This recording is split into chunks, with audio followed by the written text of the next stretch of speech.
2024 आ चुका है और लैपटॉप्स लॉन्च होने वाले हैं, हो रहे हैं। और 2024 का ये सेकंड लैपटॉप हमारे चैनल पे। इससे पहले हमने ZenBook करा था जो अल्ट्रा सीरीज के प्रोसेसर के साथ था। और भाई कमेंट सेक्शन भरपूर कि भैया Lenovo Lock लॉन्च हुआ है 14 जनरेशन HX सीरीज के प्रोसेसर के साथ में 4060 और प्राइसिंग 1,20,000 के आसपास। मैंने कहा भाई साहब ये क्या कर दिया Lenovo वालों ने। और Lenovo वाले हमेशा लेट रहते थे लैपटॉप लॉन्च होने में, भाई अप्रैल में, मई में, जून में लैपटॉप आते थे इनके। इस बार कह रहे हैं भैया स्टार्टिंग में ले लो। और इसके अंदर इन्होंने कोई वेरिएंट वगैरह लॉन्च ही नहीं करे, सिर्फ एक ही वेरिएंट इन्होंने लिस्ट करा है जो i7 के साथ 4060 वाला है। और वही हमने मंगा लिया है तुम्हारे लिए। एंड डब्बा खोल लेते हैं क्योंकि पहला लैपटॉप है लेटेस्ट जनरेशन वाला, तो थोड़ा सा उद्घाटन करना बनता है। उसके बाद तो फिर डब्बे आते रहेंगे। तो यहाँ पे कुछ ऐसा डब्बा हमारे को मिल जाएगा।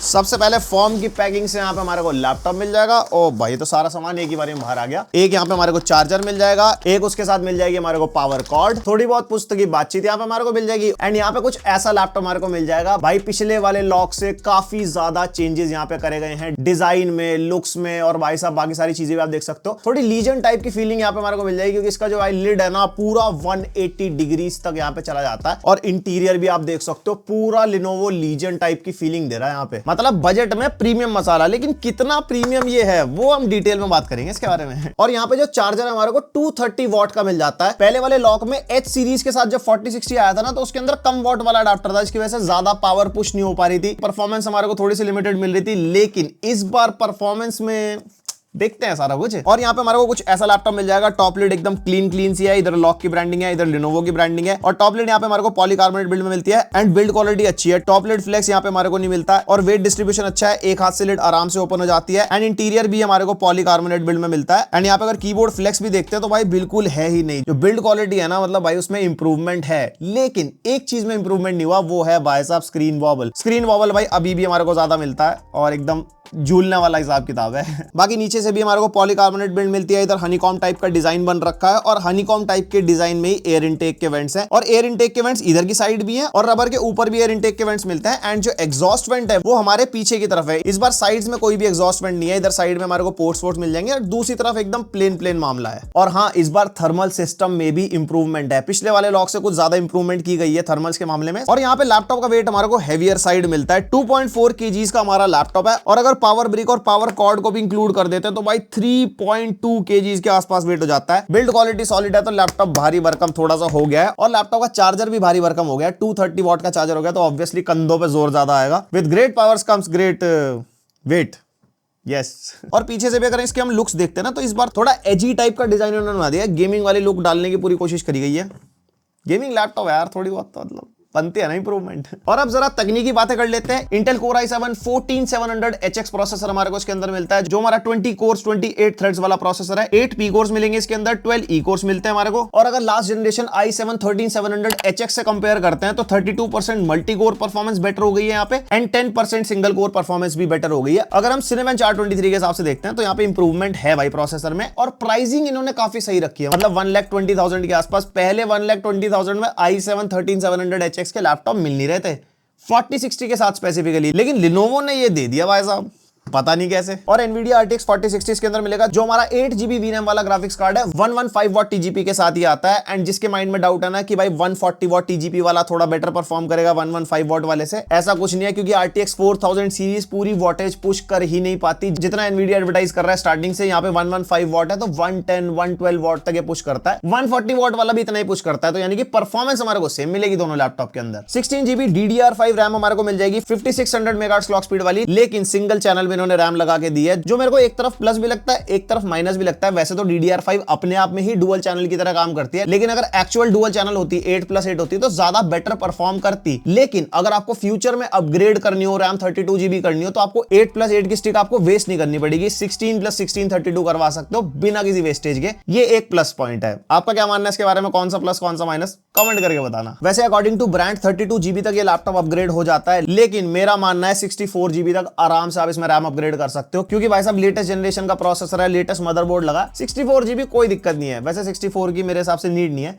32 इज ओवरकिल, मतलब मोर देन इनफ। और यहाँ पे 1 TB की Gen 4 SSD हमारे को मिलती है, जिसकी रीड एंड राइट स्पीड आप देख सकते हो। ये मैक्सिमम Gen 4 वाली नहीं है, क्योंकि मैक्सिमम स्पीड 7500 Mbps के आसपास मिलती है, लेकिन इसके अंदर 5000 Mbps के आसपास मिल रही है, जो कि सही है। अब देखो थोड़ा सा कॉस्ट कम है, तो कहीं ना कहीं चीजें थोड़ी बहुत ऊपर नीचे होती हैं। और यहाँ पे हमारे को 2 SSD के स्लॉट मिलते हैं, एक तो फुल साइज वाली SSD सपोर्ट करता है, एक स्मॉल साइज वाली SSD सपोर्ट करता है। और ब्रांड ने मैक्सिमम स्टोरेज कहीं पे मेंशन नहीं करा, लेकिन जहां तक मुझे लगता है 2 TB पर स्लॉट ये सपोर्ट करेगा ही करेगा। और कनेक्टिविटी के मामले में Wi-Fi 6 एंड ब्लूटूथ वर्जन 5.1 हमारे को यहाँ पे मिलता है। एंड भाई MS Office 2021 लाइफ टाइम के लिए आपको इसके अंदर मिलेगा, मतलब गेमिंग और डॉक्यूमेंट वाले का कोई चक्कर नहीं भाई साहब। और 2024 चल रहा है, AI वाला मामला हर तरफ सुनाई दे रहा है। इस लैपटॉप के अंदर हमारे को डेडिकेटेड AI चिप मिल जाएगी, जिसका नाम है LA1। और ये चिप सॉफ्टवेयर एल्गोरिदम प्रोवाइड करती है कि किस टाइप का आपका यूसेज है, किस टाइप के आप टास्क कर रहे हो, किस टाइप की पावर आपके लैपटॉप को चाहिए। डिफरेंट टास्क में वो AI अपने एल्गोरिदम के हिसाब से जज करेगा और आपके लैपटॉप की ऑप्टिमम परफॉर्मेंस निकाल के देगा अकॉर्डिंग टू योर यूसेज। मतलब जैसा बंदा चला रहा होगा ना उसका लैपटॉप, उसके हिसाब से कब कस्टमाइज हो जा रहा है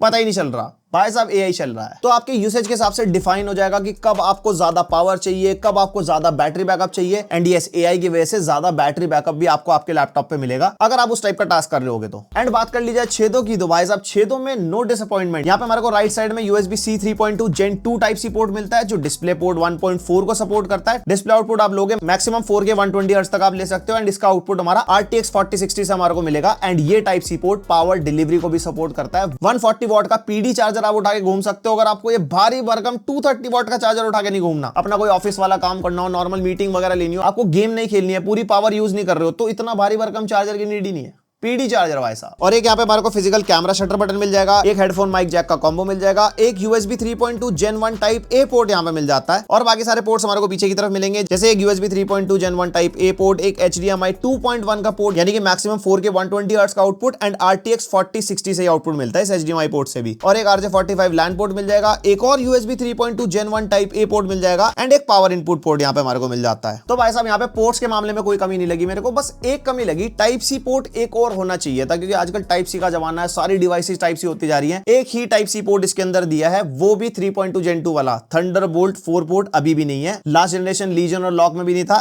इस बार भी नहीं है। लिनोवो क्यों नहीं दे रहा है आई डोंट नो, देना चाहिए था। वैसे थंडरबोल्ट 4 पोर्ट की आम जनता को कोई नीड नहीं होती, काफी हैवी डिवाइसेस जैसे eGPU एनक्लोजर वगैरह लगाने हो वो लगते हैं, और eGPU एनक्लोजर इतने महंगे आते हैं जितने का ये पूरा लैपटॉप है, तो वैसे नीड नहीं होती। लेकिन अगर थंडरबोल्ट 4 पोर्ट हो तो मतलब सोने पे सुहागा भाई साहब। और इस लैपटॉप के अंदर हमारे को मक स्विच मिलता है, यानी कि इंटरनल डिस्प्ले का आउटपुट आप चेंज कर सकते हो फ्रॉम iGPU टू DGPU। इसके Lenovo Vantage सॉफ्टवेयर के अंदर हमारे को GPU वर्किंग मोड मिलते हैं, जैसे हाइब्रिड मोड है जो ऑटोमेटिकली डिटेक्ट कर लेता है, और एक हाइब्रिड iGPU मोड है जिसके अंदर सिर्फ iGPU चलता है, डिस्क्रीट GPU बंद हो जाता है। एक हाइब्रिड ऑटो मोड भी है और एक DGPU ओनली मोड भी है, जिसके अंदर हमारा डिस्प्ले का आउटपुट RTX 4060 से हो जाता है फॉर बेटर परफॉर्मेंस। अगर आपको बैटरी बैकअप ज्यादा निकालना है तो iGPU ओनली मोड पे आप लैपटॉप को चला सकते हो, DGPU बिल्कुल बंद हो जाएगा, ज्यादा पावर ड्रॉ नहीं होगी, ज्यादा बैटरी बैकअप आपको मिलेगा। और यहाँ पे सारे Lenovo लैपटॉप्स की तरह Lenovo Vantage हमारे को इसके अंदर मिल जाता है, जिसके अंदर हमारे को CPU के स्टैट्स, SSD के स्टैट्स और सिस्टम टूल्स मिल जाएंगे, जिसके अंदर हम सिस्टम अपडेट्स चेक कर सकते हैं। कोई भी अपडेट आ रखी है आपके BIOS वगैरह की, वो यहाँ पे हो जाएगी। उसके अलावा यहाँ पे हमारे को मैक्रो कीज के ऑप्शन मिल जाते हैं, नम पैड पे कोई भी मैक्रो सेट करनी है वो हम इसके अंदर कर सकते हैं, मैक्रो मतलब कस्टमाइज कीज। और यहाँ पे पावर के ऑप्शन हमारे को मिल जाएंगे, जिसके अंदर बैटरी हेल्थ, रैपिड चार्जिंग और यहाँ पे चार्जिंग मोड, बहुत सारी चीजें हैं जो बैटरी के लिए काफी फायदे हमारे को मिल जाते हैं यहाँ पे। उसके अलावा लीजन एरिना यहाँ पे हमारे को मिल जाता है, यहाँ पे हम अपने सारे लॉन्चर कनेक्ट कर सकते हैं, Ubisoft, Epic Games, Battle.net, जिसमें सारे गेम्स एक ही जगह शो कर जाएंगे अगर आपको जैसे खेलने हो तो। उसके अलावा मीडिया के ऑप्शंस मिल जाते हैं, जिसके अंदर हमारे को डिस्प्ले एंड कैमरा के ऑप्शन मिल जाएंगे। ओहो क्या हाल चाल है भाई साहब। एंड यहाँ पे हमारे को ऑडियो के ऑप्शंस मिल जाएंगे, जिसके अंदर माइक्रोफोन सेटिंग्स है, इनपुट नेट एक्सेसरीज के अंदर कीबोर्ड के ऑप्शन हमारे को मिल जाते हैं। देन एडवांस सेटिंग में जाओगे तो ट्रैक पैड की सेटिंग्स मिल जाएगी, माइक्रोफोन की नॉइज कैंसिलेशन के ऑप्शन मिल जाते हैं और स्पीकर की नॉइज कैंसिलेशन के ऑप्शन मिल जाते हैं। और उसके बाद मेनली आ जाते हैं थर्मल मोड, जिसके अंदर हमारे को परफॉर्मेंस मोड मिलता है, जिसके अंदर फुल पावर पे लैपटॉप हो जाता है, फैन स्पीड भी तेज हो जाती है। यहाँ पे बैलेंस मोड के अंदर enable Legion AI engine plus का ऑप्शन मिलता है, जिससे इसकी AI चिप काम में आती है और आपके CPU GPU की परफॉर्मेंस ट्वीक हो जाएगी आपके गेम प्ले के हिसाब से। वैसे एक मिनट, यहाँ पे लीजन क्यों लिखा है, लॉक AI इंजन प्लस नहीं होना चाहिए था। और बाकी यहाँ पे क्वाइट मोड मिल जाएगा। उसके अलावा कस्टम मोड यहाँ पे हमारे को मिल जाता है, आप अपने हिसाब से कस्टमाइजेशन कर सकते हो। CPU की टोटल पावर हो गई, short term power limit, long term power limit, सब यहाँ पे आप कस्टमाइज कर सकते हो। एंड CPU टेम्परेचर लिमिट भी आप यहाँ पे सेट कर सकते हो, और CPU ज्यादा गर्म हो रहा है और यहाँ पे टेम्परेचर लिमिट आप सेट कर दो, ऑटोमेटिकली पावर उसके हिसाब से ट्वीक होती रहेगी, जिससे आपका लैपटॉप ज्यादा गर्म नहीं होगा। यहाँ पे GPU टू CPU की डायनेमिक बूस्ट भी हमारे को मिलती है, जो आप अपने हिसाब से कस्टमाइज कर सकते हो। बहुत सारी चीजें, मतलब अपनी ही अंडर वोल्टिंग इस लैपटॉप के अंदर दे रखी रखी है। और यहाँ पे जीपीयू ओवरक्लॉकिंग के ऑप्शन भी मिल जाएंगे for better performance, network boost है, ऑटो क्लोज का एक फीचर है। और यहाँ पे जीपीयू वर्किंग मोड में आपको बता ही चुका हूँ, मक स्विच, टच पैड लॉक आप कर सकते हो, rapid charging on off, wifi की security and yes adaptive refresh rate का ऑप्शन मिलता है, जिससे हमारी स्क्रीन का रिफ्रेश रेट चेंज हो जाता है। अगर हम चार्जिंग में लगाएंगे तो फुल रिफ्रेश रेट पे चली जाएगी, चार्जिंग से उतारेंगे तो ऑटोमेटिकली 60 हर्ट्ज पे आ जाती है। और यहाँ पे नीचे Lenovo स्पेक्ट्रम करके ऑप्शन मिल जाएगा, जो कीबोर्ड की लाइट कस्टमाइज करने के लिए होता है। यहाँ पे 4 प्रोफाइल्स हैं, डिफरेंट प्रोफाइल्स पे डिफरेंट इफेक्ट्स आप लगा सकते हो और यहाँ पे इन प्रोफाइल्स को कस्टमाइज भी कर सकते हो। फॉर एग्जांपल जैसे प्रोफाइल 2 है, यहाँ पे इसके अंदर इफेक्ट लगाना हो, ब्राइटनेस कम ज्यादा करनी हो, स्पीड कम ज्यादा करनी हो। और यहाँ पे जैसे प्रोफाइल 4 है और ये हमारा 4 जोन आरजीबी कीबोर्ड है, तो यहाँ पे डिफरेंट जोन में डिफरेंट कलर्स भी हम यहाँ पे कस्टमाइज कर सकते हैं। अपने हिसाब से जैसा लाइटों का प्रबंध करना अपने कीबोर्ड में कर लो। और इस लैपटॉप के अंदर हमारे को फुल साइज का कीबोर्ड मिलता है, जो मेरा पर्सनल फेवरेट है। नंपैड मतलब हिसाब किताब या फिर जीटीए में हेलीकॉप्टर उड़ाना हो, वो इन लैपटॉप में आराम से हो जाता है। यहाँ पे हमारे को 4 जोन आरजीबी कीबोर्ड मिलता है। हमारे को 4 अलग अलग जोन मिल जाएंगे, जो आप कस्टमाइज कर सकते हो। Lenovo Vantage सॉफ्टवेयर में जाके डिफरेंट कलर्स असाइन करने हो, डिफरेंट इफेक्ट्स लगाने हो, अपने हिसाब से लगा पाओगे। एंड यहाँ पे कीबोर्ड में मेरे को थोड़ी सी इंप्रूवमेंट लगी है, जैसे कि टाइपिंग एक्सपीरियंस पुराने वाले लॉक से मेरे को बेटर लगा। यहाँ पे कीज भी थोड़ी सी प्रीमियम फील होती है। एग्जैक्ट Lenovo Legion जैसी प्रीमियमनेस तो नहीं है, लेकिन यस पहले वाले लॉक से बेटर है और अच्छी लगती है चलाने में। और यहाँ पे जो कीज है ना, हमारे को हल्की सी कर्व से मिलती है, जैसे Lenovo Legion में होती है ना। और यहाँ पे हमारा हाथ भी ऐसा कोई स्लिप नहीं होता टाइपिंग करते हुए। एंड यहाँ पे की ट्रैवल भी अच्छा है। और मेन चीज यहाँ पे जो हमारी एरो कीज है ना, वो हमारे को बड़ी मिलती है, जो एक गेमिंग लैपटॉप में होनी चाहिए। कुछ ब्रांड्स भाई साहब छोटी एरो कीज डाल देते हैं, बंदा बाय चांस कीबोर्ड पे गेम खेल रहा है, दिक्कत होती है ना,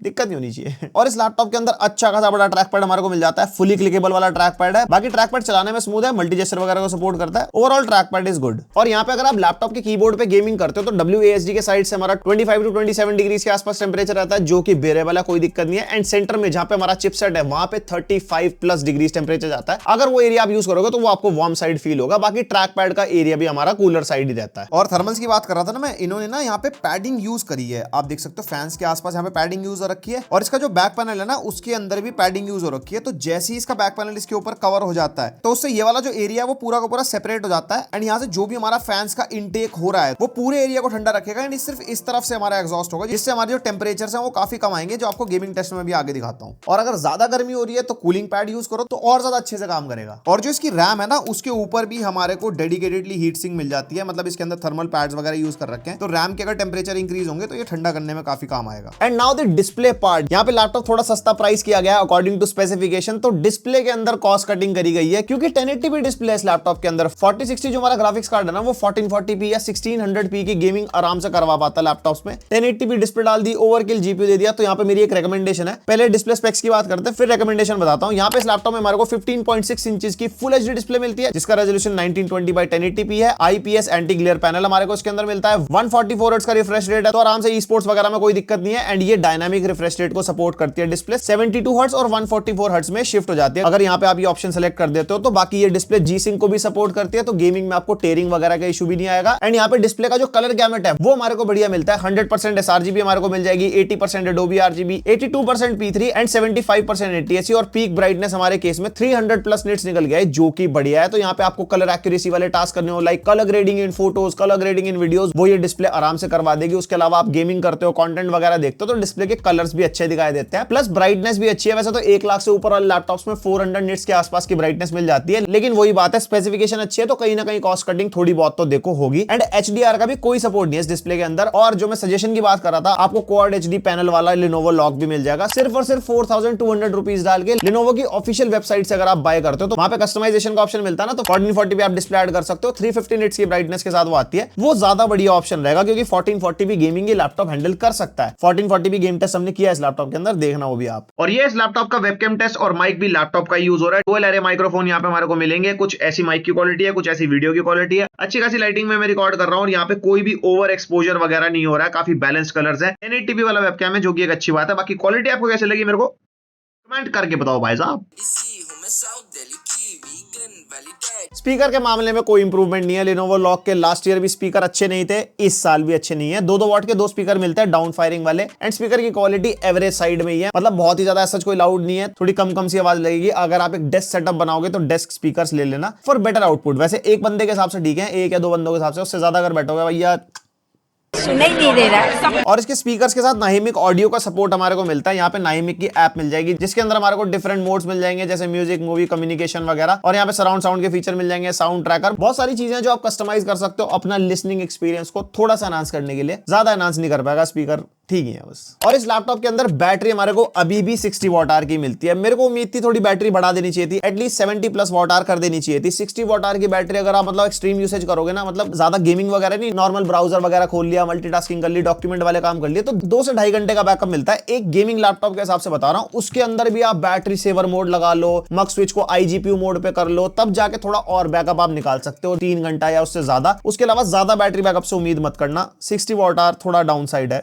ज्यादा होनी चाहिए थी, ऐसा मेरा मानना है। और भाई साहब अब जरा परफॉर्मेंस की बात कर लेते हैं। परफॉर्मेंस के नंबर देखो पहले आप। सिनेबेंच R23 के स्कोर्स आपके सामने है, 26,800 के आसपास मल्टी कोर स्कोर एंड 2,000 के आसपास सिंगल कोर स्कोर, जबरदस्त स्कोर्स मिल रहे हैं। सिनेबेंच 2024 के बेंचमार्क्स आपके सामने है। उसके अलावा Geekbench 6 के नंबर क्या जबरदस्त निकल गया है। Geekbench 6 का हमने OpenCL स्कोर किया जो हमारे GPU के लिए होता है, 96,000 के आसपास नंबर निकल गया है। PC Mark 10 7,000 प्लस, जबरदस्त। उसके बाद 3D Mark Times5 total score and GPU CPU score आपके सामने है, एकदम ताबड़तोड़ स्कोर निकाल के दिए। GPU का ब्लेंडर बेंचमार्क हमने किया 3500 के आसपास स्कोर निकल गया, जो कि अच्छा है। देन वीडियो बेंचमार्क में GPU का कूड़ा स्कोर निकाला 1800 निकल गया है एंड RTX स्कोर निकाला 2900 प्लस निकल गया है, जो कि बढ़िया होता है। और ये हमारा क्रॉसमार्क का बेंचमार्क है जिसमें डिफरेंट टेस्ट हैं, प्रोडक्टिविटी, क्रिएटिविटी, रिस्पॉन्सिवनेस वगैरह। वीडियो पॉज करके देख सकते हो। एंड हमने VR मार्क बेंचमार्क भी ऐड कर दिया है। इसके अंदर हमारा 13,800 के आसपास स्कोर निकल गया और बाकी सारे स्टैट्स आपके सामने नीचे हैं। और जिसको VR मार्क के बारे में नहीं पता, अगर आपको VR गेम्स खेलनी है अपने लैपटॉप पे, तो आप VR कनेक्ट करके, जैसे ऑक्यूलस कनेक्ट करके आप गेमिंग कर सकते हो। VR के गेम्स है स्टीम के ऊपर, हमने ऑक्यूलस का रिव्यू कर रखा है अपने चैनल पे, तो VR के नंबर से आप पहचान पाओगे कि किस टाइप की VR गेमिंग करवा देगा। और अकॉर्डिंग टू दिस बेंचमार्क यहाँ पे वैलिड स्कोर है, यानी कि अच्छी VR गेमिंग आप इस लैपटॉप पे कर पाओगे। अब तुम में से जो लोग रेगुलर लैपटॉप के रिव्यूज देखते रहते हैं, वो तो बेंचमार्क से नंबर देख के समझ गए होंगे कि लैपटॉप की परफॉर्मेंस एग्जैक्ट वैसी निकल के आ रही है जैसी उसको देनी चाहिए थी। कोई भी चीज ऐसी ऊपर नीचे नंबर वगैरह नहीं आए। और इन नंबर्स को अगर आप कंपेयर करना चाहो तो दूसरे लैपटॉप से कंपेयर कर सकते हो जितने हमने रिव्यू कर रखे हैं, तो पता भी लग जाएगा कि कौन सा लैपटॉप कहां स्टैंड करता है। एंड अगर ग्राउंड रियलिटी की बात करूं इस लैपटॉप के बारे में, तो भाई 4K वीडियो एडिटिंग कोई दिक्कत नहीं है। 3D modelling, rendering, after effects, कोई भी GPU इंटेंसिव टास्क करने हो वो ये लैपटॉप आराम से हैंडल कर लेगा। फोटोशॉप, इलस्ट्रेटर चलाना हो, भाई साहब मक्खन, कोई दिक्कत ही नहीं है। बाकी अगर इंजीनियरिंग स्टूडेंट हो, इंजीनियरिंग वाली ऐप्स चलानी है, वो भी आराम से हैंडल कर जाएगा, क्योंकि CPU GPU के जो स्कोर्स हैं वो बिल्कुल फ्लैगशिप लेवल वाले निकल के आ रहे हैं। कोडिंग आपको करनी है किसी भी लेवल की, कोई दिक्कत नहीं है। मल्टीटास्किंग करनी है,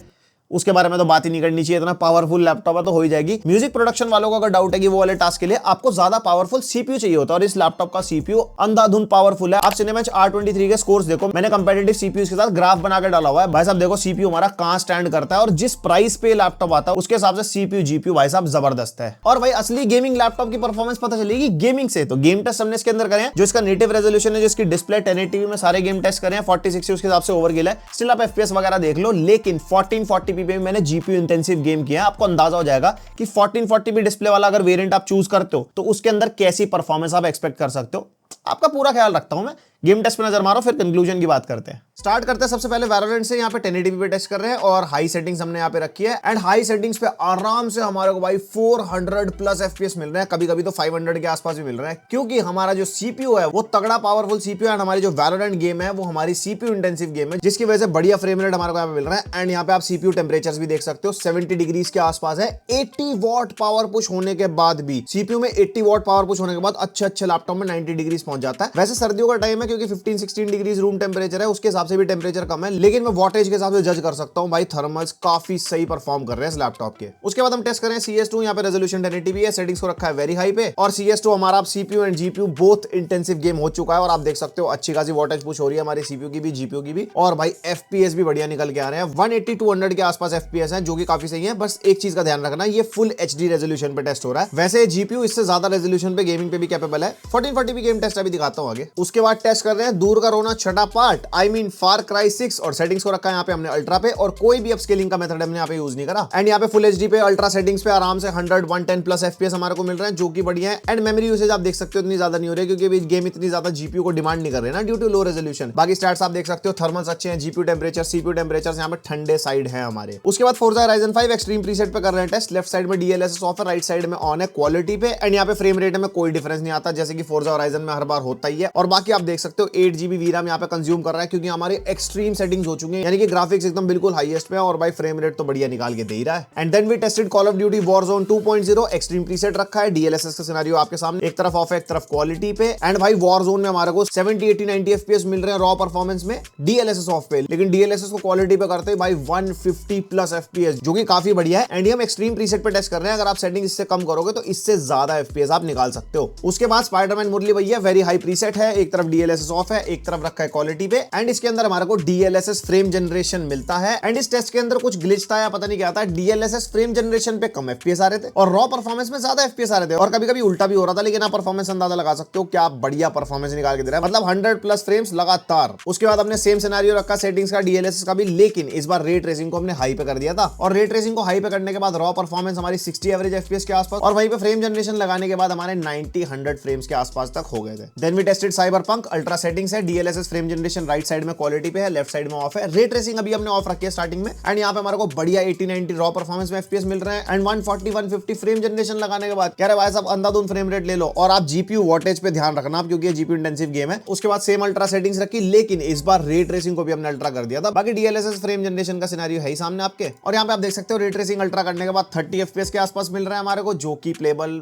होते भी या नहीं भी होते, लेकिन फ्रेम जनरेशन लगाने के बाद 50-60 एवरेज FPS हमारे को मिल रहे हैं। और GPU वॉटेज आप देख सकते हो 100 वॉट के आसपास पावर पुश कर रहा है, एंड जबकि हमारा GPU 115 वॉट का है, तो आप अंदाजा लगा सकते हो कि 40-60 के अंदर भी सेम ही सीन है, ज्यादा वॉटेज वाला भी हो तब भी 100 वॉट के आसपास ही पावर पुश करता है। उसके बाद हम टेस्ट कर रहे हैं हॉगवर्ट्स लेगेसी, यहाँ पे हमने सेटिंग्स को रखा है अल्ट्रा पे, और यहाँ पे रे ट्रेसिंग भी हमारी अल्ट्रा पे है। एक साइड DLSS ऑफ है, एक तरफ रखा है हमने क्वालिटी पे, एंड फ्रेम रेट बढ़िया 60, 70 to 100 फ्रेम रेट मिल रहे हैं दोनों सिनेरियोज में, और बिल्कुल डे लाइट में खेल रहे हैं हम गेम को। बढ़िया आसपास टेक्सचर वेक्सचर है और बढ़िया कॉम्बैट वगैरह चल रहा है। परफॉर्मेंस का अंदाजा आप लगा सकते हो कि आप बढ़िया परफॉर्म करके दे रहा है, लेकिन वही बात है 1080p पे भी है अभी ये। उसके बाद जंग का भगवान अल्ट्रा सेटिंग्स पे कर रहे हैं टेस्ट, एक तरफ DLSS ऑफ, एक तरफ क्वालिटी पे, एंड यहाँ पे ज्यादा डिफरेंस नहीं मिला, 70, 80, 90 FPS के आसपास की परफॉर्मेंस मिल रही है, जो कि अच्छी खासी प्लेबल है। उसके बाद भी टेस्टेड लास्ट ऑफ अस, यहाँ पे अल्ट्रा सेटिंग्स पे हम कर रहे हैं टेस्ट, एक तरफ DLSS को ऑफ रखा है, एक तरफ रखा है क्वालिटी पे, और भाई लास्ट ऑफ अस हमारा तगड़ा GPU इंटेंसिव गेम आप देख सकते हो, अच्छी खासी GPU वॉटेज भी ड्रॉ हो रही है। यहाँ पे GPU की VRAM यूसेज भी आप देख सकते हो 7 to 8 GB के आसपास यूज हो रही है, और 60, 70 to 80, 90 FPS मिल रहे हैं दोनों सिनेरियोज में, जो कि काफी अच्छे खासे है। अल्ट्रा सेटिंग्स पे टेस्ट कर रहे हैं, और रैम भी हमारी अच्छी खासी कंज्यूम हो रही है 15 GB के आसपास। Then we tested RDR2 favour quality preset है, थोड़ा सा ब्लर हो गया था यहाँ पे, लेकिन फिर भी आपको अंदाजा हो जाएगा। लेफ्ट साइड में DLSS ऑफ है, राइट साइड में रखा है क्वालिटी पे, और भाई RDR2 में आराम से 80, 90, 100 FPS के आसपास मिल रहा है दोनों सिनेरियोज में, और बाकी सारे स्टैट्स आपके सामने हैं। स्टार्टिंग से लेके अब तक CPU टेम्परेचर्स अंडर 80 डिग्रीज ही रहे हैं, चाहे वॉटेज ज्यादा ड्रॉ कर रहे हैं चाहे नहीं कर रहे हैं, यानी कि थर्मल सिस्टम में जो इंप्रूवमेंट किया है ना कंपनी ने,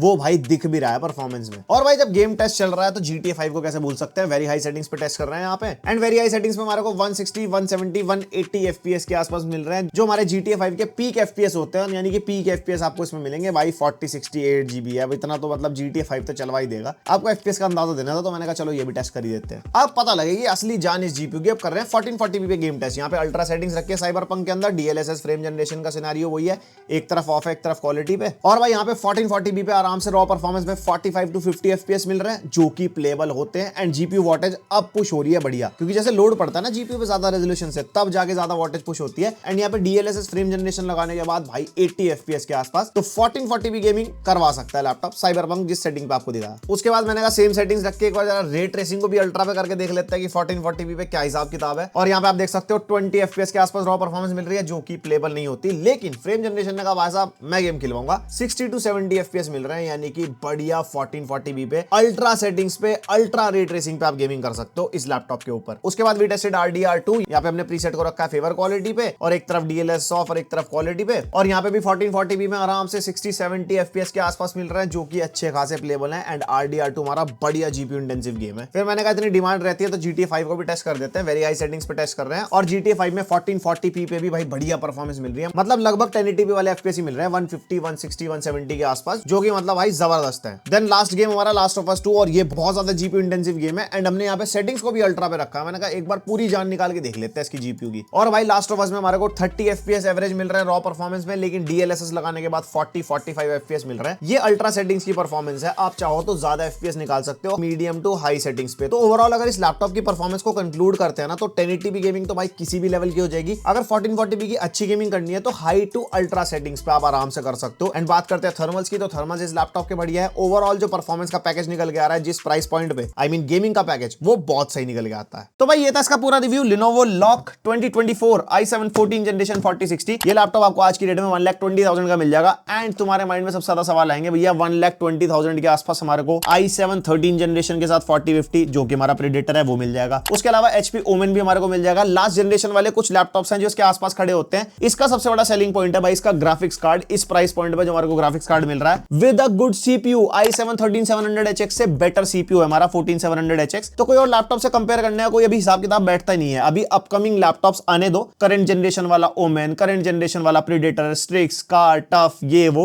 जब सब आ जाएंगे ना, तब इससे कंपेयर करने में मजा आएगा कि हाँ कौन सा लैपटॉप कहां स्टैंड करता है। बाकी स्पेसिफिकेशंस, परफॉर्मेंस, उसके अलावा भी बहुत सारी चीज होती है, जैसे बिल्ड क्वालिटी होती है तो किसी लैपटॉप की अच्छी है, किसी की बेकार है, स्क्रीन वॉबल है, पोर्ट्स है, थर्मल्स है, फॉर्म फैक्टर है, बहुत सारी हम चीजें लेके चलते हैं। तो अब अलग अलग रिव्यूज देखो, अगर कोई कंफ्यूजन है तो कमेंट सेक्शन में पूछो, मैं रिप्लाई कर दूंगा, वरना मेरी ऑडियंस बहुत एक्टिव रहती है, ऐसे एकदम कमेंट वमेंट खेलते हैं, पूरा मजा आता है। एंड आपको कैसा लगा लैपटॉप मेरे को कमेंट करके जरूर बताना। इसको चेकआउट करना है तो लिंक है डिस्क्रिप्शन में, वहां पे जाकर चेकआउट भी कर सकते हो। पसंद है वीडियो लाइक मार सकते हो, पहली बार आओ सब्सक्राइब। मिलते हैं नेक्स्ट वीडियो, अब तक के लिए bye. I wanna put up all my walls cause I'm not in the mood, but then I cut myself off from the rest of the room. I know that time can heal it all if you're